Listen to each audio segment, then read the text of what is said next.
सर्वेषा ईशपुत्रा पूर्वा सन्ध्या प्रवर्तते उत्तिष्ठ श्रीकुक्के नाथा कर्तव्यं दैवमाह्निकम् सर्वेषा ईशपुत्रा पूर्वा सन्ध्या प्रवर्तते उत्तिष्ठ श्रीकुक्के नाथा कर्तव्यं दैवमाह्निकम् उत्तिष्ठोत्तिष्ठ षण्मुखा उत्तिष्ठ कुक्कुटध्वजा उत्तिष्ठ श्रीवल्लीकान्ता त्रैलोक्यं मङ्गलं कुरु उत्तिष्ठोत्तिष्ठ षण्मुखा उत्तिष्ठ कुक्कुटध्वजा उत्तिष्ठ श्रीवल्लीकान्ता त्रैलोक्यं मङ्गलं कुरु अखण्डलाग्नियमनिर्वृतिमुख्यलोकपालास्तथा ग्रहगणारविचन्द्रमुख्याः तत्पादपङ्कजतले प्रणमन्ति धन्याः श्रीकुक्के क्षेत्रविभो तव सुप्रभातम् अखण्डलाग्नियमनिर्वृतिमुख्यलोकपालास्तथा ग्रहगणारविचन्द्रमुख्याः त्वत्पादपङ्कजतले प्रणमन्ति धन्याः श्रीकुक्के क्षेत्रविभो तव सुप्रभातम् तारालिमण्डितनभस्थलमध्यवर्ती शीतांशुरेशवनधिं त्वपरं प्रविष्टः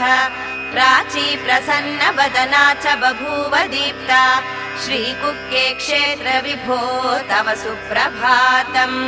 तारालिमण्डितनभस्थलमध्यवर्ती शीतांशुरेशवनधिं त्वपरं प्रविष्टः प्राची प्रसन्नवदना च बभूव दीप्ता श्रीकुक्के क्षेत्रविभो तव सुप्रभातम् धावन्ति विप्रनिजयास्तव पूजनार्थम् निर्यान्ति भक्तनिवहास्तव दर्शनार्थम् ध्यायन्ति योगिपतयस्तव मूलरूपम् श्रीकुक्के क्षेत्रविभो तव सुप्रभातम् भास्वानुदेश्यति हसन्ति सरोरुहाणि प्राभाति कोपवन एष तनोति गन्धम् पूजन्ति पक्षिनिवहास्तव दर्शनार्थम् श्रीकुक्के क्षेत्रविभो तव सुप्रभातम् भास्वानुदेश्यति हसन्ति सरोरुहाणि प्राभाति कोपवन एष तनोति गन्धम् पूजन्ति पक्षिनिवहास्तव दर्शनार्थम् श्रीकुक्के क्षेत्रविभो तव सुप्रभातम् उत्तिष्ठ स्वामि परिपालय भक्तवर्गम् द्वारे स्थितो भजति यस्तव दिव्यमूर्तिम् हस्ते प्रगृह्य फलपुष्पसुचन्दनादीन् श्रीकुक्के क्षेत्रविभो तव सुप्रभातम् प्रातः स्मरामि कमनीय गुणां स्वदीयान् वेदादिषु प्रकटितान् मुनिभिः प्रगीतान् यत्कीर्तनेन भुवि भूरि फलं लभन्ते श्रीकुक्के क्षेत्रविभो तव सुप्रभातम् प्रातः स्मरामि कमनीय गुणां स्वदीयान् वेदादिषु प्रकटितान् मुनिभिः प्रगीतान् यत्कीर्तनेन भुवि भूरि फलं लभन्ते श्रीकुक्के क्षेत्रविभो तव सुप्रभातम् वसन्तीं सदा योगिनां चित्तभित्तौ दिशन्तीं मुदा भक्तवर्गाय भाग्यम् लसन्तीं निजमन्दिरमञ्जुहासाम् वयं त्वां नमामो प्रसन्नां प्रभाते दीपश्च धूपश्च निवेदनं च प्रशस्तमाङ्गल्यसुवस्तु पुञ्जम् सम्पादितं देवतवार्चनार्थम् श्रीकुक्के क्षेत्रविभो तव सुप्रभातम् कर्पूरनीराजनवस्तु युक्ता वीणा विनोदाञ्चितरागरक्ताः त्वद्वार भूमौ निवसन्ति भक्ताः श्रीकुक्के क्षेत्रविभो तव सुप्रभातम् प्राच्यां दिशि स्वर्णसमानतेजाः सूर्यप्रभुः सुन्दर दिव्यमूर्तिः प्रकाशयुक्तां जगतीं करोति श्रीकुक्के क्षेत्रविभो तव सुप्रभातम् प्राच्यां दिशि स्वर्णसमानतेजाः सूर्यप्रभुः सुन्दर दिव्यमूर्तिः प्रकाशयुक्तां जगतीं करोति श्रीकुक्के क्षेत्रविभो तव सुप्रभातम् कासारपद्मानि लसन्ति रागात् पीत्वा मरन्दं कमलान्तरस्थम् कुर्वन्ति झेङ्कारऋतं द्विरेशाः श्रीकुक्के क्षेत्र विभो तव सुप्रभातम् इहानुरूपान् सकलार्थकामान् परत्र भोग्यं तव सन्निधानम् देह्यम्बतेभ्यः तव किङ्करेभ्यः श्रीकुक्के क्षेत्र विभो तव सुप्रभातम् इहानुरूपान् सकलार्थकामान् परत्र भोग्यं तव सन्निधानम् देह्यम्बतेभ्यः तव किङ्करेभ्यः श्रीकुक्के क्षेत्र विभो तव सुप्रभातम् ईषत्प्रफुल्ल सरसीरुहनारिकेळपूगद्रुमादिसुमनोहर पालिकानाम् आवाति मन्दमनिलः सह दिव्यगन्धैः श्रीकुक्के क्षेत्र विभो तव सुप्रभातम् ईषत्प्रफुल्ल सरसीरुहनारिकेळपूगद्रुमादिसुमनोहर पालिकानाम् आवाति मन्दमनिलः सह दिव्यगन्धैः श्रीकुक्के क्षेत्र विभो तव सुप्रभातम् उन्मील्य नेत्रयुगमुत्तम पञ्जरस्था पात्रावशिष्ट कदलीफलपायसानि भुक्त्वा सलीलमथ केळिशुकाः पठन्ति श्रीकुक्के क्षेत्र विभो तव सुप्रभातम्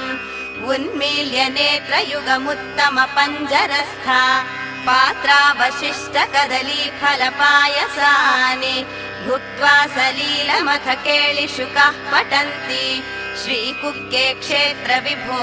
तव सुप्रभातम् तन्त्री प्रकर्ष मधुरस्वनया विपञ्च्य गायत्यनन्तचरितं तव नारदोऽपि भाषा समग्रमसकृत्करचारुरम्यम् श्रीकुक्के क्षेत्र विभो तव सुप्रभातम् पद्मेशमित्र शतपत्रगताळिवर्गाः हर्तुं श्रियं कुवलयस्य निजाङ्गलक्ष्म्याः भेरी निनादमिव बिभ्रति तीव्रनादम् श्रीकुक्के क्षेत्र विभो तव सुप्रभातम् पद्मेशमित्र शतपत्रगताळिवर्गाः हर्तुं श्रियं कुवलयस्य निजाङ्गलक्ष्म्याः भेरी निनादमिव बिभ्रति तीव्रनादम् श्रीकुक्के क्षेत्र विभो तव सुप्रभातम् धातीषु ते विहगराज मृगादिराज नागादिराज गजराज हयादिराजाः स्वस्वाधिकार महिमाधिकमर्तयन्ते श्रीकुक्के क्षेत्र विभो तव सुप्रभातम् धाटीषु ते विहगराज मृगाधिराज नागादिराज गजराज हयादिराजाः स्वस्वाधिकार महिमाधिकमर्तयन्ते श्रीकुक्के क्षेत्र विभो तव सुप्रभातम् श्रीरुद्रसुत मङ्गल कोमलाङ्ग देवादिदेव जगदीश सरोजनेत्र कुक्के वास सुरमामुनि वृन्द सेव्या श्रीकुक्के क्षेत्र विभो तव सुप्रभातम् श्रीकण्ठात्मज परात्पर सर्परूपा कैलासपुरवती सुत काम्यरूपा श्रीविनायकानुज षण्मुख बालरूपा श्रीकुक्के क्षेत्र विभो तव सुप्रभातम् सर्वेश सर्वमनुजार्चित सर्वपाप संहारकारक चितात्मक रुद्रसूनो सर्वज्ञ सर्वगुणपूर्ण कृपाम्बुराशि श्रीकुक्के क्षेत्र विभो तव सुप्रभातम् सर्वेश सर्वमनुजार्चित सर्वपाप संहारकारक चितात्मक रुद्रसूनो सर्वज्ञ सर्वगुणपूर्ण कृपाम्बुराशि श्रीकुक्के क्षेत्र विभो तव सुप्रभातम् त्वत्पादधूलिभरित स्फुरितोत्तमाङ्गाः स्वर्गापवर्ग निरपेक्ष निजान्तरङ्गाः कल्पागमाकलनया कुलतां लभन्ते श्रीकुक्के क्षेत्र विभो तव सुप्रभातम् त्वत्पादधूलिभरित स्फुरितोत्तमाङ्गाः स्वर्गापवर्गनिरपेक्षनिजान्तरङ्गाः कल्पागमाकलनयाकुलतां लभन्ते श्रीकुक्के क्षेत्रविभो तव सुप्रभातम् इत्थं श्रीस्कन्ददेव सुप्रभातम् ये मानवाः प्रतिदिनं पठितुं प्रवृत्ताः तेषां प्रभातसमये स्मृतिरङ्गभाजां प्रज्ञां परार्थसुलभां परमां प्रसूते इत्थं श्रीस्कन्ददेव सुप्रभातम् ये मानवाः प्रतिदिनं पठितुं प्रवृत्ताः तेषां प्रभातसमये स्मृतिरङ्गभाजां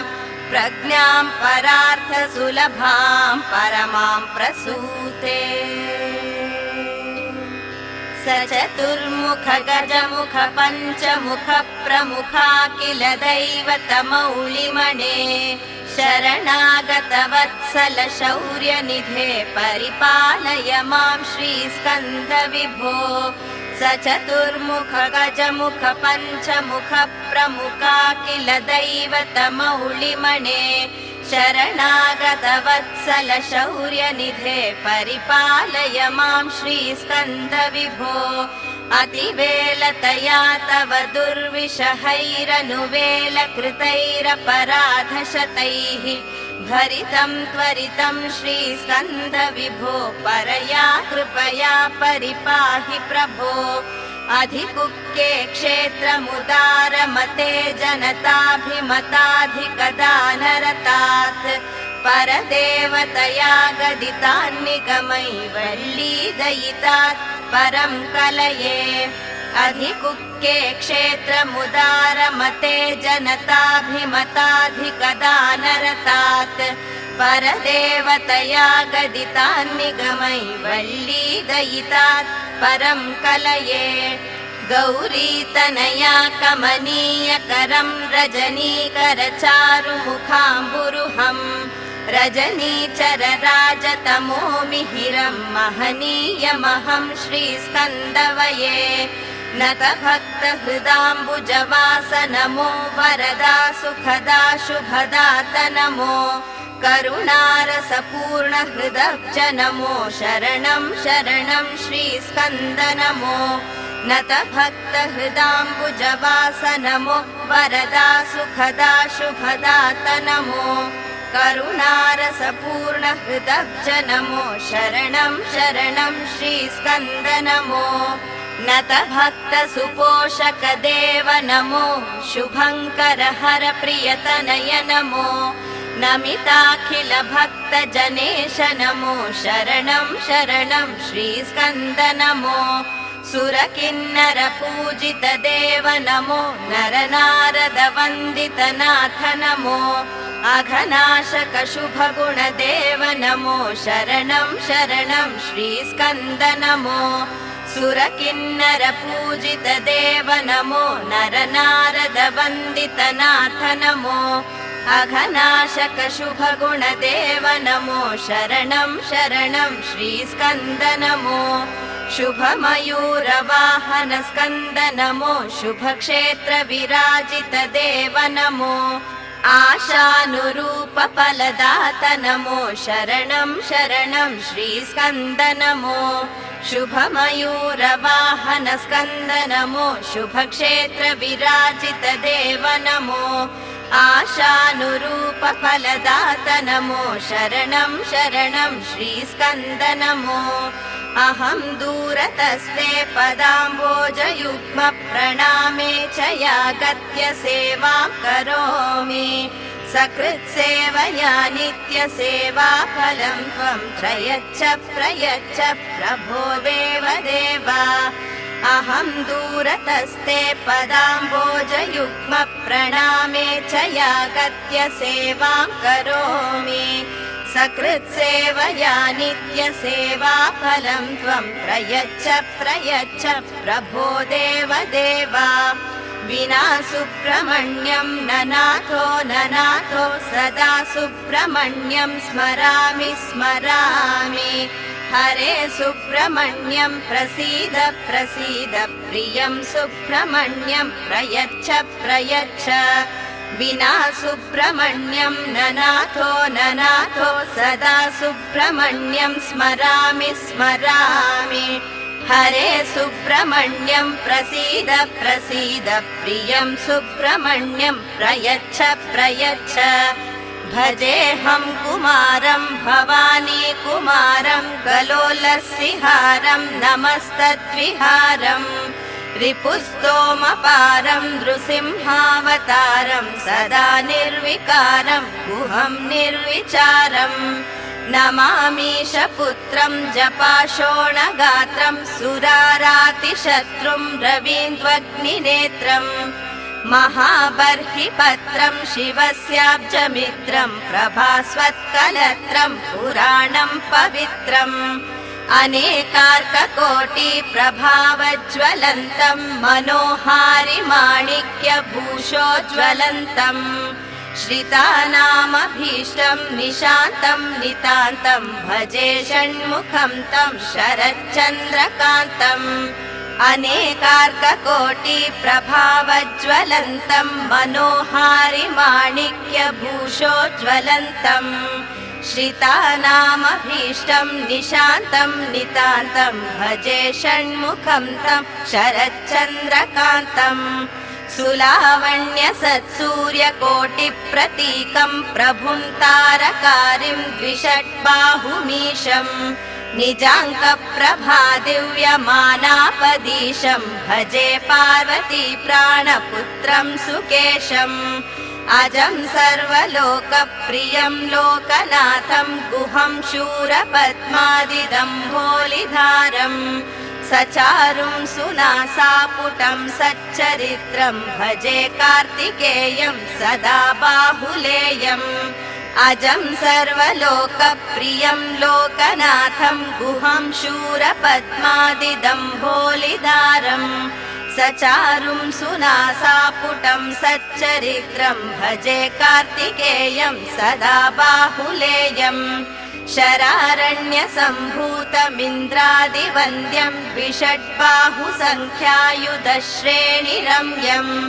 मरुत्सारथिं कुक्कुटेशं सुकेतुं भजे योगिहृत्पद्ममध्ये दिवासम् अज्ञानिना मया दोषानशेषान् विहितान् हरे क्षमस्वत्वं क्षमस्वत्वं सुरलोकसेनानि सुब्रह्मण्य अज्ञानिना मया दोषानशेषान् विहितान् हरे क्षमस्वत्वं क्षमस्वत्वं सुरलोकसेनानि सुब्रह्मण्य सप्रेम भीतिवल्लीकरवल्लभाभ्यां संवाहनेऽपि सपदिक्लममाददानौ कान्ताववान्मनसगोचरसौ कुमार्यौ श्रीषण्मुखचरणौ शरणं प्रपद्ये सप्रेम भीतिवल्लीकरपल्लवाभ्यां संवाहनेऽपि सपदिक्लममाददानौ कान्ताववान्मनसगोचरसौ कुमार्यौ श्रीषण्मुखचरणौ शरणं प्रपद्ये षण्मुखपदे परम इत्युदितप्रशंसौ या मध्व उत्स इति भोगतयाप्युपातौ भूयस्ततेति तव पाणितलप्रदिष्टौ श्रीषण्मुखचरणौ शरणं प्रपद्ये षण्मुखपदे परम इत्युदितप्रशंसौ या मध्व उत्स इति भोग्यतयाप्युपातौ भूयस्ततेति तव पाणितलप्रदिष्टौ श्रीषण्मुखचरणौ शरणं प्रपद्ये प्रायः प्रपन्नजनता प्रथमावगाह्यौ मातुस्तनाविव शिरोरमृतायमानौ प्राप्तौ परस्परतुलामतुलान्तरौ ते श्रीषण्मुखचरणौ शरणं प्रपद्ये प्रायः प्रपन्नजनता प्रथमावगाह्यौ मातुस्तनानिव शिरोरमृतायमानौ प्राप्तौ परस्परतुलामतुलान्तरौ ते श्रीषण्मुखचरणौ शरणं प्रपद्ये सत्त्वोत्तरैः सततसेव्यपदाम्बुजेन संसारतारकदयात्रदृगञ्चलेन सौम्योपयन्त्रमुनिनाममदर्शितौ ते श्रीषण्मुखचरणौ शरणं प्रपद्ये सत्त्वोत्तरैः सतत सेव्य पदाम्बुजेन संसारतारकदयाद्रदृगञ्चलेन सौम्योपयन्त्रमुनिना मम दर्शितौ ते श्रीषण्मुखचरणौ शरणं प्रपद्ये। लोकनाथाय कल्याणनिधये निधयेऽर्थिनाम् श्रीगौरीपुत्राय स्कन्ददेवाय मङ्गलम्। लोकनाथाय कल्याणनिधये निधयेऽर्थिनाम् श्रीगौरीपुत्राय स्कन्ददेवाय मङ्गलम्। वल्लीदेव सविभ्रमालोकशुभ्रो विभ्रमचक्षुषे चक्षुषे सर्वलोकानां सुब्रह्मण्याय मङ्गलम्। सर्वावयन सौन्दर्य सम्पदा सर्वचेतसां सदा सम्मोहनायास्तु नागरूपाय मङ्गलम्। सर्वावयन सौन्दर्य सम्पदा सर्वचेतसां सदा सम्मोहनायास्तु नागरूपाय मङ्गलम्। नित्याय निरवध्याय सत्यानन्दचिदात्मने सर्वान्तरात्मने देवा कुक्केनाथाय मङ्गलम्। प्रायस्वचरणौ पुंसां शरण्यत्वेन पाणिना कृपया दिशते श्रीकण्ठपुत्राय मङ्गलम्। प्रायस्वचरणौ पुंसां शरण्यत्वेन पाणिना कृपया दिशते श्रीकण्ठपुत्राय मङ्गलम्। श्रीमत्सुन्दरजामातृभक्तमानसवासने कुक्के क्षेत्रनिवासाय वेलायुधाय मङ्गलम्। मङ्गलाशासनपरैर्मदाचार्य पुरोगमैः सर्वैश्च पूर्वैराचार्यैः सत्कृतायास्तु मङ्गलम्। मङ्गलाशासनपरैर्मदाचार्य पुरोगमैः सर्वैश्च पूर्वैराचार्यैः सत्कृतायास्तु मङ्गलम्।